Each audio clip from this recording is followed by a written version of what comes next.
최근 수소 섹터 부문에서 굉장히 주목받고 있는 애널리스트시기도 하고 또 이효석 팀장님의 이효석의 여의도 스타들 여기도 출연을 하셔서 굉장히 화제를 모았던 분입니다. 네. 이베스트 투자증권의 이한나 연구원님 모셨습니다. 어서 오세요. 어서 오십시오. 안녕하세요. 반갑습니다. 반갑습니다. 저는 영상으로 굉장히 많이 뵈가지고요. 뭔가 낯설지가 않고 뭔가 네네 굉장히 친근한 느낌이 들기도 하는데 일단은 저도 두산표열셀 굉장히 오랫동안 들고 있기도 했고 네. 또 ESG 이야기 인포맥스라고해서 굉장히 많이 하고 있어서 개인적으로 수소에 관심이 많은데 일단 수소 관련주들의 최근 흐름은 좀 어떻게 보세요? 최근 흐름은 좋았는데 오늘 흐름이 좀 안 좋았죠. 네. 오늘 마침.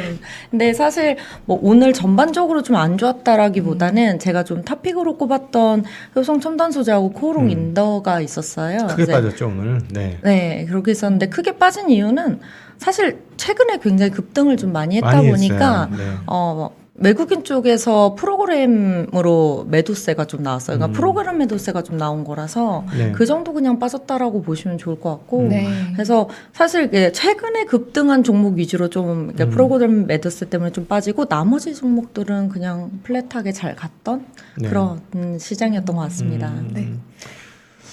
제가 저는 이제 바텀업의 가치 투자자니까 아무래도 그 진영에서 한번 네. 질문을 드려도 될까요? 네, 그럼요. 굉장히 조심스러운데 네. 저는 개인적으로 수소 경제 시스템이나 수소 산업 시스템에 대해서는 결국은 와야 되는 시스템이라고 생각을 해요. 그런데 이제 하나 이제 걱정을 하고 있는 게 이게 테마성으로 흘러버리는 거 아닌가. 근데 왜냐하면 수소 경제 구조가 만들어지려면 시간이 꽤 많이 걸릴 건데 물론 이제 뭐 주식시장이 이렇게 부스팅이 돼서 주식시장이 난리 나면 그 기간이 20년 걸릴게 10년 걸릴 수도 있고 땡겨질 수 있다라는 거 그거는 좋다 생각을 하는데 혹시나 이렇게 테마성으로 돌아가지고 개인 투자자들이 피해를 입지 않을까 하는 그런 불안감이 있어요. 특별히 오늘 아까 자료 주신 거는 전혀 그런 게 아니지만 자꾸 사람들이 수소차 얘기를 하더라고요. 네. 저는 개인적으로 수소차에 대해서는 상당히 부정적이에요. 수소 경제에 대해서는 굉장히 긍정하지만 수소차에 대해서는 되게 부정하는 입장이거든요.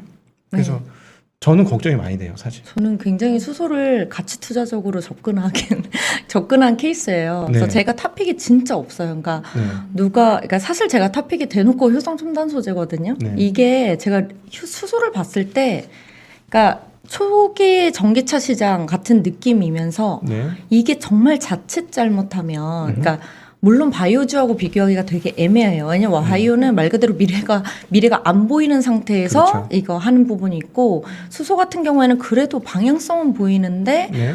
약간 테마성으로 가는 요런 느낌이 있는 거예요. 그래서 제가 수소는 어차피 방향성은 맞는데 여기에서 리스크를 안 지려면 어떻게 해야 될까 이 부분을 보다가 네. 완전 그러니까 제가 기본적으로 수소를 보는 그 투자 포인트로 잡는 게 우선 기술 체인지가 많이 일어난다는 거예요. 네. 그래서 설사 뭐 연료전지 시장, 뭐 차의 시장, 아니면 충전소 시장 이렇게 막 계속 연평균 성장률이 높다고 하더라도 네. 요 안에서 기술 체인지가 일어난다면은 그 지금까지 각광받던 기술들은 한 번에 다운이 될 수가 있는 거예요.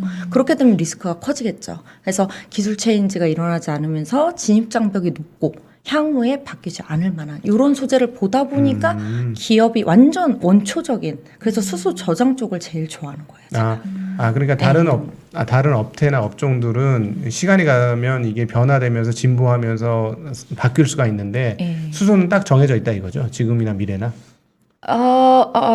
그런 의미라기보다는, 그러니까 수소는 정해져 있는데, 예로 하나만 말씀드려볼게요. 수소 발전용 연료전지가 있어요. 네, 네. 우리 뭐 지금 두산표에서도 말씀하셨지만, 네. PAFC라고 해서 가장 점유율을 크게 가져가서 거의 글로벌 1, 2위 지금도 물론 다투고 있죠. 하지만 지금 결국엔 연료전지라고 하는 시장은 네. 디벨로퍼들이 선정을 할 때 연료 그 효율이 높게 나오는지가 굉장히 중요한 포인트가 된단 그러겠죠. 말이에요. 근데 이제 PAFC가 계속 이런 식으로 성장률이 있는 상태고 거기에서 두산표열셀이 두각을 나타나다 보니까 너무 당연하게 그러니까 수소 생태계가 열리면 연료전지 쪽의 대장주는 그냥 두산표 이런 식으로 돼버리는 거예요. 네. 저는 이게 너무 위험하다라고 생각을 네. 했던 거죠. 네. 왜냐하면 더 효율이 높을 만한 연료전지는 항상 기술적으로 대기하고 있었고 아하. 언제 튀어나와도 이상하지 않았었죠. 네. 이제 그러다가 이제 미국의 블룸에너지가 SOFC로 효율 62%짜리를 탁 들고 나오니까 네네. 대부분 정책이 우리나라에서 펼쳐졌음에도 불구하고 미국의 블룸 에너지의 연료전지를 쓰기 시작했던 거죠. 네. 그러니까 이러한 리스크를 저는 줄이고자 한 거예요. 그래서 수소의 방향성도 맞고 음흠. 하지만 각각 어플리케이션별로 기술적인 체인지가 그만큼 많은 초기 생태계 시장이다. 네. 여기에서는 우리가 적어도 이제 뭐 논문이나 특허나 뭐 이런 것들을 찾아보면은 다음에 무엇을 대기하고 있는지는 보여요. 네네. 그러면은 이렇게 빠르게 변할 수 있을 때는 그 부분을 좀 배제하고 시작하자요. 저는. 네. 그래서 무슨 말씀인지 제 나름대로는 수소 쪽을 가치 투자격으로 네. 접근한 케이스다라고 제 스스로는 좀 생각을 하고 있어요. 네, 일단 네. 방향성은 그러니까 네. 맞는데 대체되는 어떤 기술이 금방금방 나타날 수 있고 그래서 그렇죠. 거기서도 흔들리지 않을 수 있는 그런 걸 좀 찾는 게 리스크를 줄일 수 있는데 그게 이제 연건님께서 보시기에는 타픽. 효성 네. 첨단 소재인 거고 근데 네. 거기서 나오는 게 탄소 섬유 이야기인 것 같은데 좀 네. 자세하게 짚어주실 수 있을까요? 네. 사실 수소 생태계는 굉장히 중요한 시스템들이 많아요. 근데도 불구하고 제가 탄소 섬유를 말씀드리는 이유는 수소를 어쨌든 저장을 할 때 네. 그러니까 가장 기본이죠. 모든 생태계에서 저장은 우선 해보고 봐야 되는데 네. 이 수소라고 하는 기체의 성질 때문에 저장을 할 때 소재가 너무 중요한 거예요. 네, 그러니까 너무 저온으로 다 보관을 해야 되니까. 저온이기도 하고 그 수소 자체가 기체는 네. 저온은 이제 액화로 갔을 때고 기체로 갔을 때는 여긴 1번 원소고 너무 가볍고 어허. 그만큼 저장할 때 부피가 엄청 크겠죠. 네네, 그렇죠. 저희 예를 들어서 배터리 쪽에서도 지금 막 화재 여러 가지 원인들이 있지만 그 중에 하나, 그러니까 원소 중에서 리튬이라는 원소가 굉장히 불안정한 원소예요. 네, 그렇죠. 근데 거기는 3번인데 여긴 1번 원소거든요. 그럼 그럼 더 불안정하다. 최고 불안정하죠. 네네. 그래서 얘를 가두려면은 이 수소라는 걸 가두려면은 그냥 센 것만 해서는 안 돼요. 그냥 세면 그 굉장히 강한 성질의 소재들은 수소같이 가벼운 기체를 넣었을 때는 안에서 버티다가 부러질 때 브리튼하게 돼요. 브리튼하게 되면 터지는 거예요, 밖으로. 네. 하지만 저희 고무풍선 같은 거 보시면은 거기다 헬륨가스나 이런 거 넣으면은 찢어지고 휙 하고 날고 쪼그라들잖아요. 네. 그러니까 수소라는 기체를 다루는 데 있어서는 탄성과 강도가 동시에 있어야 되는 네. 거였죠. 그래서 거기에 적합한 표준화된 소재가 사실은 탄소 섬유였고 네. 그 다음에 또 생각을 했죠. 지금은 대부분 탄소 섬유가 너무너무 중요하지만 이게 만약에 체인지가 되면은 얘도 안 되지 않을까? 해서 그 다음 소재들, 연구되는 소재들을 찾아봤는데 그래핀밖에 없어요.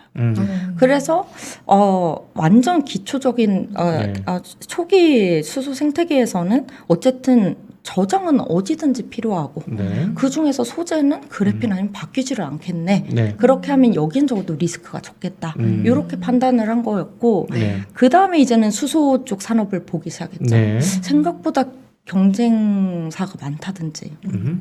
그리고 이제 중국 업체가 많이 진출을 했는지 네. 이런 것들을 보다 보니까 여기가 이제 글로벌리 9개 정도 기업밖에 없는 거예요. 네. 근데 이제 그럼에도 불구하고 탄소 섬유 시장을 굉장히 좋게 본다면 분명히 대기업들이 자본을 가지고 들어오게 될 텐데 네. 적어도 M&A를 할 수도 있을 텐데 이런 생각들이 들었는데 M&A 물건도 없어요. 네. 그래서 여기에서 진입을 하고 싶어도 일례로 모 대기업이 실제로 탄소 섬유 시장을 너무 좋게 봐서 뒤늦게마나 M&A를 하고자 들어간 적이 있었어요. 네. 근데 그 마지막 다우 쪽 사업부가 하나 남아 있었는데 네. 거기도 도레이 첨단 소재가 다 가져가 버린 거예요. 그래서 지금은 만약에 M&A 물건이 나오려면은 효성 첨단 소재가 제일 싸요. 그렇군요. 탄소 섬유 하는데 별로 없지 않습니까? 9개밖에 없어요. 네, 네. 국내는 유일하고요. 네. 그렇다 보니까 제가 이렇게 리스크를 자꾸 배제하다 보니까 남는 게 사실 없는 거예요. 네. 근데 아무래도 이제 저도 신재생을 보다 보니까 그러니까 방향성은 정말 맞는 것 같은데 네. 속도가 실질적으로 언제쯤 정말 활성화될지 기대감도 많이 반영이 돼서 움직이기도 하는 것 같아서 네. 말씀하신 대로 리스크를 좀 배제하면서 가는 게 맞겠다라는 생각도 들어요. 근데 또 신재생을 바라보면서 생각이 드는 것이 좀 정책적인 흐름과도 같이 가는 것 같다라는 생각이 있어서 수소 관련해서는 좀 이런 부분들이 이야기가 나오고 있는 게 어떤 것들이 있을까요? 무조건 정책으로 지금은 사실 가는 거긴 한데 사실 1년에 한 번 정도는 항상 정책이 나오죠. 우리나라가 수소 생태계를 또 밀고 있는 만큼. 네.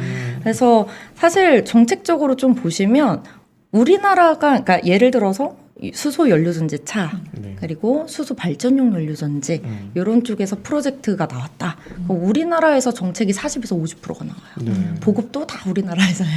그래서 사실 뭐 연료전지 쪽에서 기술력이 있다 해도 우리나라 들어와서 돈 버는 거예요. 약간 이런 식이에요. 근데 그러면은 그럼 해외 기업들은 안 하나요? 이렇게 생각하실 수 있는데 수소 생산 쪽 완전 원천적으로 어차피 탄소 저감의 연장선상에서 수소를 보자라는 것이 미국과 유럽 쪽 베이스예요. 네. 그렇기 때문에 그쪽은 블루 수소부터 그린 수소 전해수 설비 이런 프로젝트로 90% 이상 들어가고 있습니다. 네. 그래서 정책이 좀 구분이 돼요. 그래서 그런 식으로 나가고 있고 이게 뭐 자동차로 말 그대로 지금 자동차 자체로만 보면은 뭐 연평균 70% 이상 성장이 나오고요.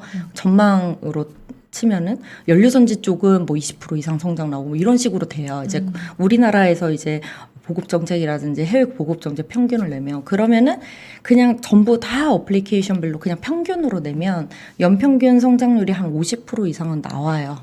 근데 이제 여기에서 중요한 거는 그 성장률에만 주목하기에는 아직은 리스크가 있다라는 생각을 하는 거죠.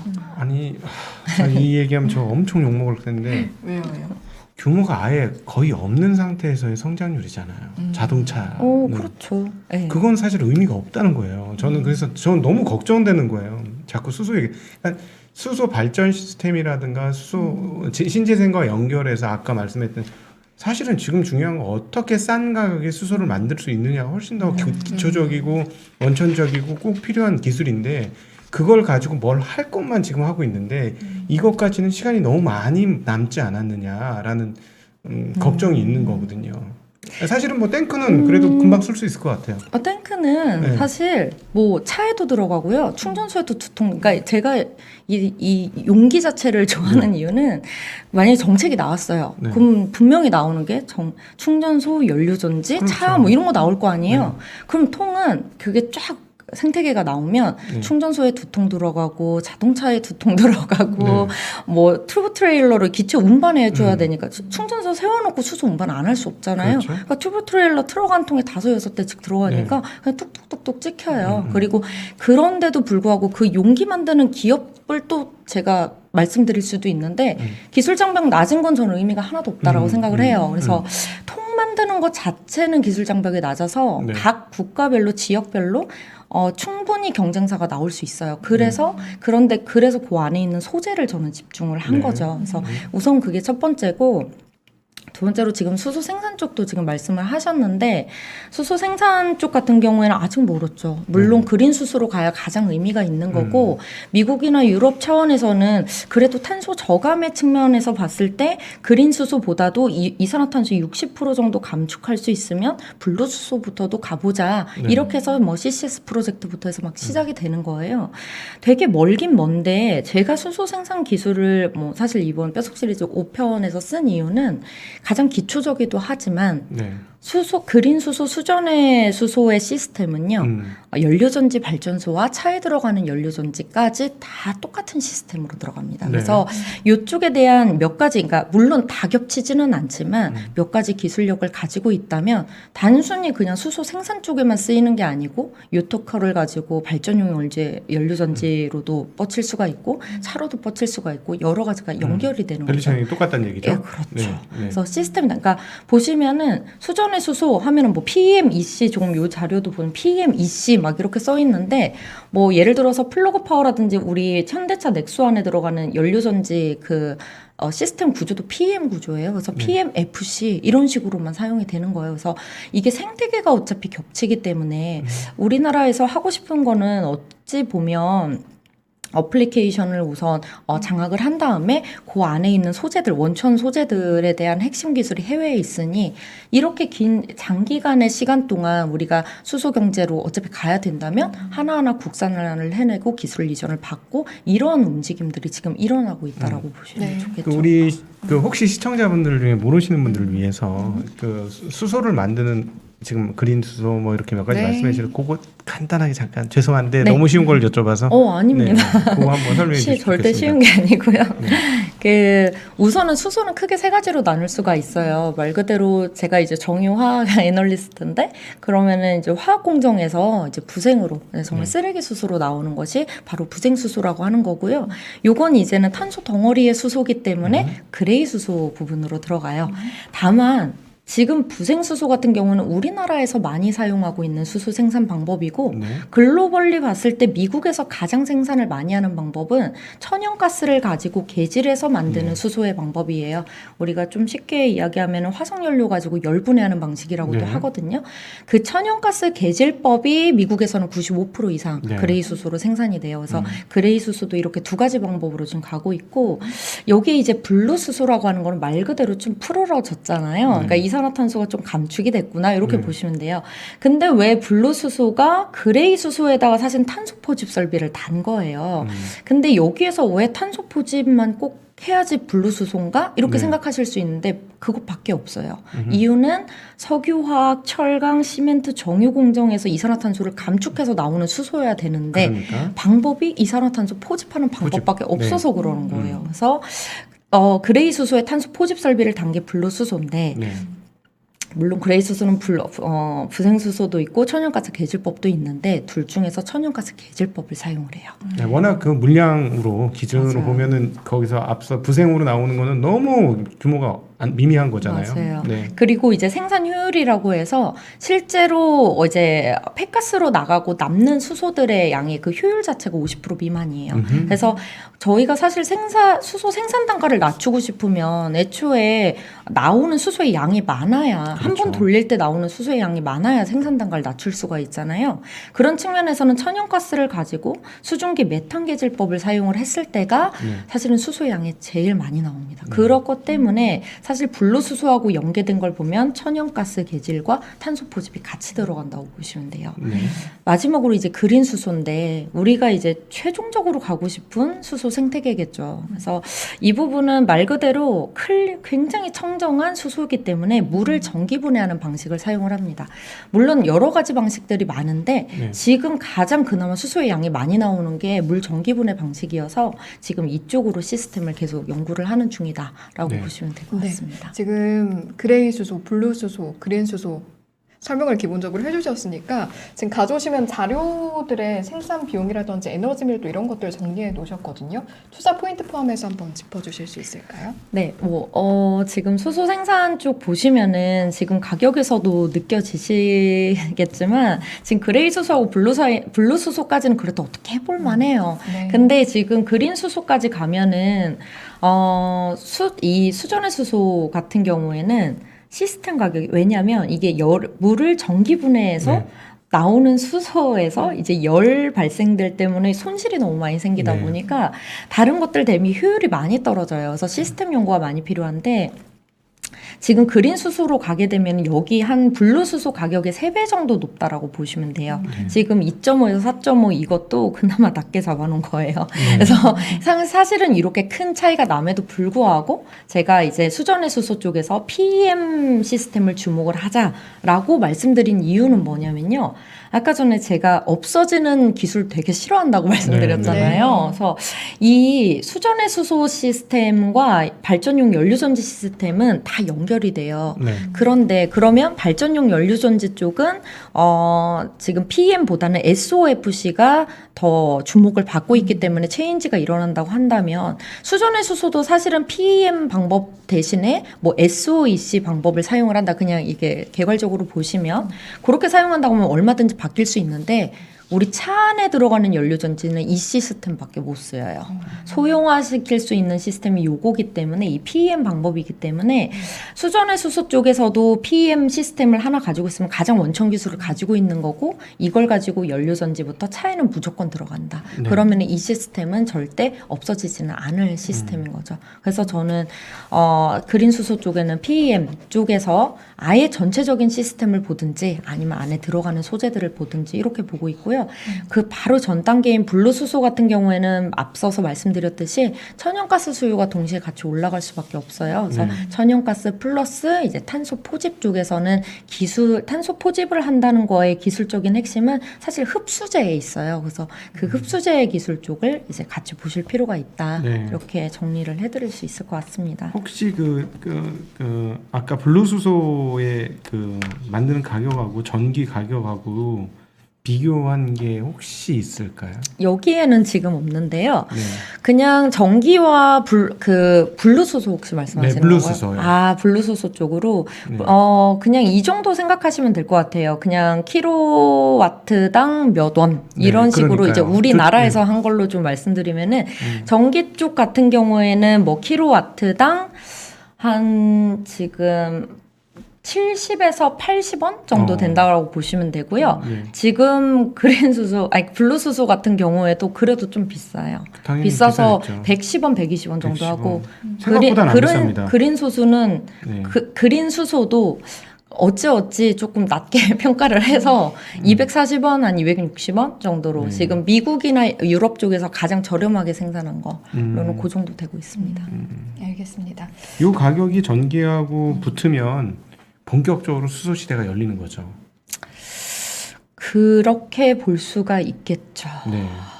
근데 그게 이제 수가 가스 있겠죠. 계질로는 조금 한계가 있으니까 수전해가 예를 들어 한 100원 초반이나 100원 언더로까지 떨어지면 그때 네. 진짜 수소의 시대가 열린다라고 볼 수는 있는데 가격 격차가 이렇게 서너 배 이상 나면은 시간이 조금 더 걸리는 거겠죠. 근데 생각보다 떨어지는 속도가 빠르기는 빨라요? 합니다. 그러니까 네. 저도 이게 생각보다 이거 조금 오래 걸리겠는데 생각을 했었는데 수전의 수소 시스템 가격 같은 경우에도 2년 전 대비 거의 한 40% 정도는 감소했습니다. 굉장히 빠르게 감소하는 거고요. 지금 뭐 수전의 수소에 들어가는 그 시스템 하나하나당 소재도 너무 비싸다라는 평가가 많아요. 네. 그럼에도 불구하고 그 소재 가격들도 하나 둘씩 보면은 대표적으로 탄소 섬유도 말씀드리면 2년 전만 해도 킬로그램당 32불, 33불 정도였어요. 네. 지금 21불, 22불. 금세 내려가고 근데 이 있습니다. 수전의 그 수소 관련된 기술은 아직 우리나라 쪽이 아니고 다른 나라 쪽에 있는 거죠? 그럼요. 해외 기업들에 다 있습니다. 네. 네. 근데 이제 그 PM 안에 들어가는 그 시스템 소재들은 지금 우리나라도 좀 잘하는 기업들이 쏙쏙들이 등장을 하고 있습니다. 상장 기업들 중에서 혹시 있나요? 네, 맞습니다. 네. 말씀드리면 관심이 가네요. 다음 페이지에 있습니다. 네, 네. 한번 볼까요?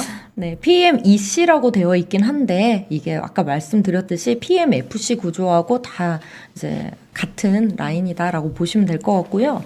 이 PM 구조의 요 셀을 우리가 MEA라고 불러줘요. MEA라고 부르고 여기 중간에 멤브레인 막하고 촉매 들어가고 전극까지 들어가는 요 부분을 우리가 PEM이라는 시스템으로 불러주고 있습니다. 말 그대로 요 PEM이라는 뜻은 고분자 전해질 막이에요. 그렇기 때문에 우리가 멤브레인 막이 사실 쉽게 생각하시면 필터거든요. 네. 필터 소재를 고분자를 사용을 하겠다. 그냥 이런 식으로 보시면 될 것 같아요. 그래서 사실 이쪽에서 제일 중요한 거다. 기술적으로 좀 높다라고 생각하는 건 이거는 회사들마다 조금 본인들이 다르게 포인트를 잡는데 제가 보기에는 이 PM 쪽 멤브레인 막하고 촉매 쪽에서 이제는 멤브레인 막 쪽이 어쨌든 고분자 전해질 막을 사용하는 거기 때문에 핵심이라고 보고 있습니다. 네. 그래서 요거가 실제로 전체 이 한 셀을 만드는 생산비의 거의 한 20% 정도를 차지를 하고 있기 때문에 굉장히 비싼 소재고요. 여기가 이제 미국의 고어사가 독점을 하고 있었어요.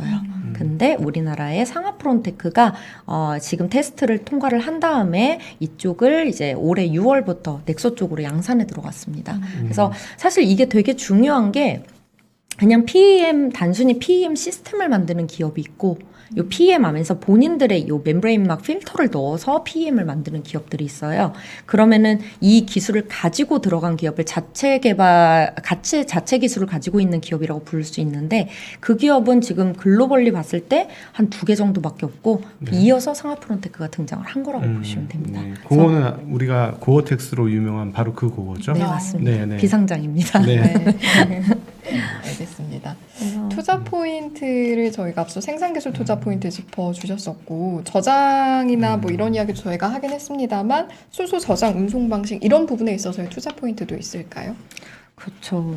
저장 부분에 있어서의 투자 포인트는 지금 세 번째 장표를 좀 보시면은 결론 부분에 좀 적어 놨습니다. 그러니까 제가 이제 기체 쪽에서는 소재에 주목하자라고 말씀을 드리고 있고, 이제 앞으로 액체 쪽으로도 일부 변화가 있을 거예요. 그러니까 이렇게 보시면 돼요. 이 수소 저장 쪽에 대한 생태계는 지금 현재는 수소를 받아서 충전소까지 옮기는 수소 운반 장치, 그러니까 튜브 트레일러도 기체 저장 용기로 들어가고요. 그리고 충전소 안에도 이 기체 통 두 개가 들어가요. 중압 저장 용기, 고압 저장 용기 이렇게 두 개가 들어가고, 차 안에도 뭐 넥소 기준으로는 큰 거 하나, 작은 거 하나 들어가고, 미라이 2세대 기준으로는 작은 통 3개 뭐 이런 식으로 들어가고 있어요. 근데 우리가 충전소를 운영하는 데에 있어서 가장 많은 운영비를 차지하는 부분이 운송비예요. 운송비가 20에서 30%를 차지하다 보니까 충전소 쪽에서의 운영비도 낮출 필요가 있어요. 그러려면은 우리가 운반을 할 때 한 통에 제일 많은 수소의 양을 싣고 운반하는 것이 중요합니다. 탄소 섬유를 아무리 많이 감아서 기체로 저장을 해도 300kg 정도밖에 안 들어가요, 수소가.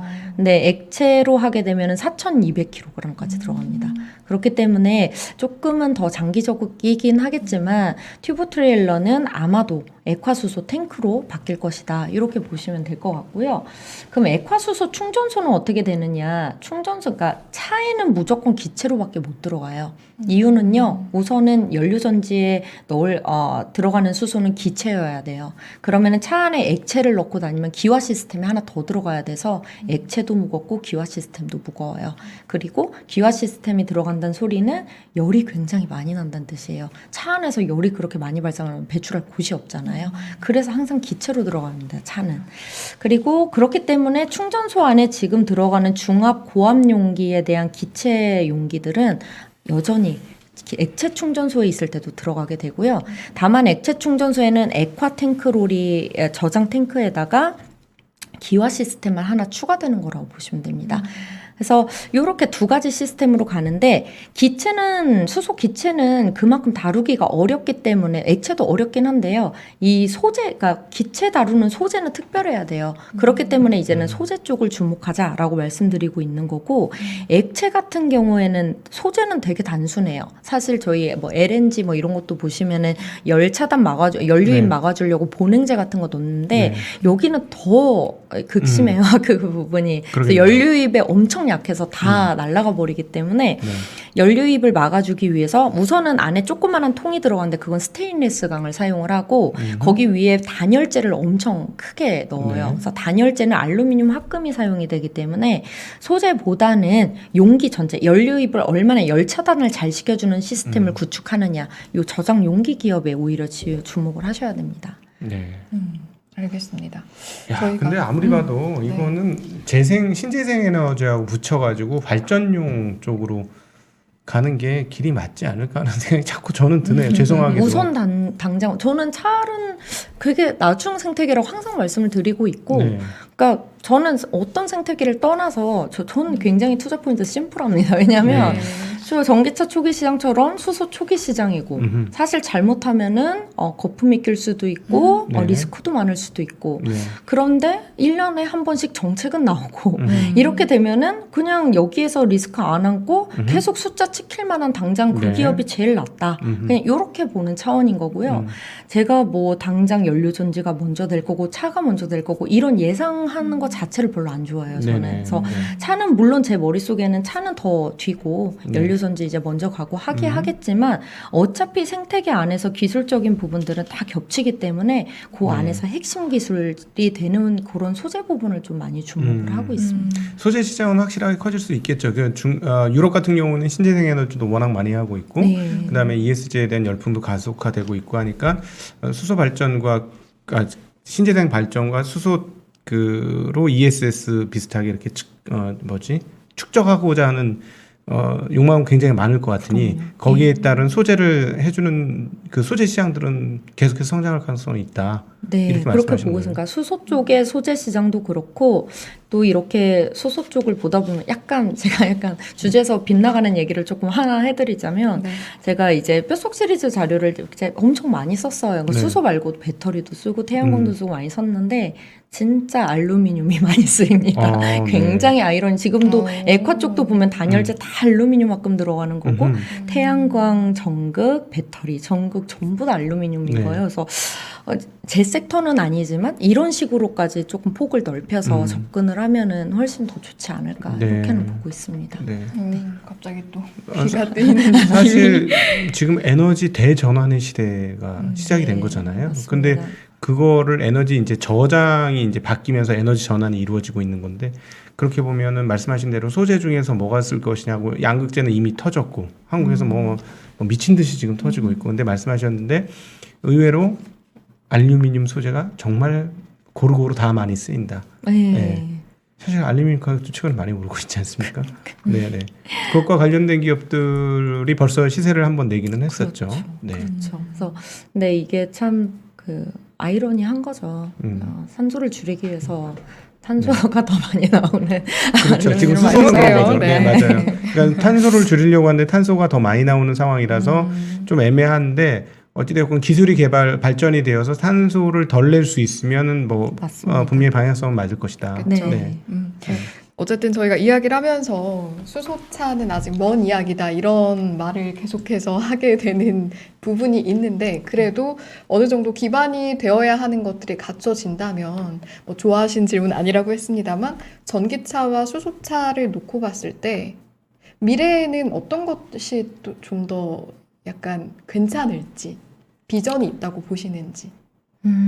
우선 당장은 전기차가 당장은 그렇겠죠. 그렇죠. 네, 기반이 그리고 갖춰졌을 때를 가정해서. 아, 기반이 갖춰졌다. 사실 뭐 지금 뭐 여러 가지 의견들이 분분한 것 같아요. 그래도 지금 전기차 보트를 이렇게 많이 넓혀놨는데 뭐 나중에 가서 수소 쪽이 생산 단가도 낮아지고 훨씬 안정적이고 뭐 장거리도 좋고 이렇다고 수소로 뭐 다 가겠느냐 뭐 두 가지로 갈 것이다 뭐 이런 흐름들이 있기는 한데 그냥 만약에 말 그대로 수소라는 에너지가 우리가 생각하는 그 이상적인 마지막 단계까지 가게 된다면 전 수소 쪽으로 갈 것 같긴 합니다. 왜냐하면 결국에는 수소라는 에너지를 건들기 시작한 것은 탄소 저감이에요. 탄소 네. 중립이죠. 저감도 아니고 중립이에요. 네. 그렇기 때문에 그런 연장선상에서 본다면 오히려 전기차는 중간 단계에 이제 차종이 될 수도 있고 그리고 이제 그 나중에는 이제는 수소 쪽으로 좀 가게 되지 않을까. 근데 조금 많이 먼 미래인 것 네, 같아요. 물론 가정을 해서 여쭤본 네. 거기 때문에 당장은 이제 말씀하신 방향대로 조금 돌다리도 두들겨 보면서 네. 조심스럽게 접근하는 게 좋을 것 같습니다.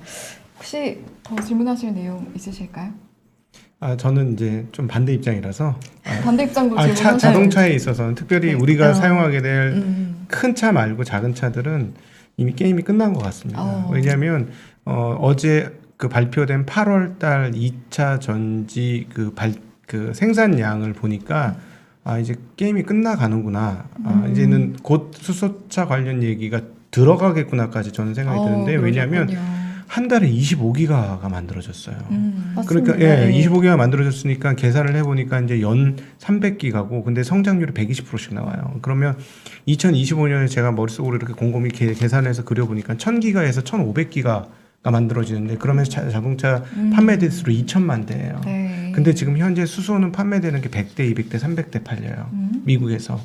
그러니까 이거는 이미 그 밸류체인 게임이 끝난 거예요. 그래서 자동차는 제발 보지 마라라는 말씀 드리고 싶고 저는 뭐 완전 그러니까 지금 이상적인 단계, 네네. 단계적인 그쵸, 부분은 그쵸. 맞아요. 사실 네. 생각해 보면 내연기관차도 네. 되게 오랫동안 큰 부분을 차지했는데 지금 이걸 이렇게 줄이겠다 하는 거잖아요. 네네, 그렇죠. 그러니까 그런 느낌으로 저는 보는 거예요. 그래서 네. 지금 말씀하시는 거랑 저도 생각이 크게 다르진 않고 네. 오히려 지금은 수소 쪽은 오히려 그래서 탑픽이 정해져 있는 거고 저는 뭐 배터리 쪽 네. 굉장히 좋게 보고 근데 있습니다. 저는 그 유럽 쪽에서 네네. 수소와 관련된 신재생 발전할 수 있을 것 같아요. 네. 그거는 왜냐하면 지금 뭐 난리가 났지만 영국에서 난리가 났으면 풍력이 바람이 안 불어갖고 훅 죽었잖아요. 네. 그러니까 이걸 많이 하면서도 결국은 이걸 어떻게 저장할 거야 문제는 굉장히 심각한데 단순히 ESS로 이걸 해결할 수 있을까 하는 생각이 정말 많이 들거든요. 그럼 결국 그거를 가지고 이렇게 수전해를 한다든가 이런 식으로 남는 에너지 일단 많이 꼽아야 되고 많이 꼽으면 남았을 때 어떻게 하냐는 문제가 분명히 발생할 거고 네. 그러면 그때 이 수전해를 통해서 능축하는 훨씬 더 응축률이 클 거니까. 네, 그런 식의 방법은 정말 미래가 밝다라고 네. 개인적으로는 생각하고 있습니다. 알겠습니다. 네. 이제 저희 슬슬 마무리할 시간이 돼서요. 혹시 미처 못하신 말씀 있으실까요? 아니요. 없으시면 수소 관련해서 관심 가지고 계신 우리 시청자 여러분들께 남기실 말씀 한 가지 듣고 마무리하도록 하겠습니다. 네, 그래서 저는 항상 계속 강조드리는 부분이 수소 쪽 같이 성장성이 좋다고는 생각을 하고 앞으로 기술적인 성장의 방향성은 맞다라고 보지만 저도 굉장히 리스키하다고 보기 때문에 이렇게까지 보지 않아도 됨에도 불구하고 보는 거예요, 사실은. 네. 그래서 항상 그런 부분을 조금 주시를 해주셨으면 좋겠고, 그리고 이제 뭐 관련주 지금 오늘 좀 코롱인더라든지 효성첨단 소재 같은 경우도 좀 많이 빠지긴 했는데 제가 생각하기에는 정말 핵심이 되는 기술을 가진 기업들은 어쨌든 꾸준히 수소 쪽에서는 저는 가져가도 괜찮지 않을까 이런 생각을 하고 있어서 항상 투자 포인트를 잡으실 때 성장 산업일수록 네. 조금 더 주의 깊게 항상 들어가셨으면 좋겠다. 네. 지금 말씀하신 것처럼 전기차나 이런 쪽은 그래도 어느 정도 밸류체인도 다 정해졌고 이 성장성도 글로벌리 다 나오고 있고 한데 아직은 아까 정책적으로도 갈라서 말씀드렸듯이 우리나라가 많이 하는 곳과 해외에서 많이 하는 곳이 달라요. 그래서 좀 주의 깊게 접근을 하시면 훨씬 좋을 것 같다. 네, 그럼 정리해드렸죠. 알겠습니다. 네. 최대한 좀 리스크를 피해서 갈 수 있도록 투자의 방향을 잡아주시려고 하는 게 느껴져서 네. 수소에 관심을 가진 투자자로서 굉장히 잘 들었던 것 같습니다. 3부 이제 마무리해 보도록 하겠습니다. 3부 이 시간은요. 이한나 이베스트 투자증권 연구원님과 함께했습니다. 너무 잘 들었습니다. 감사합니다.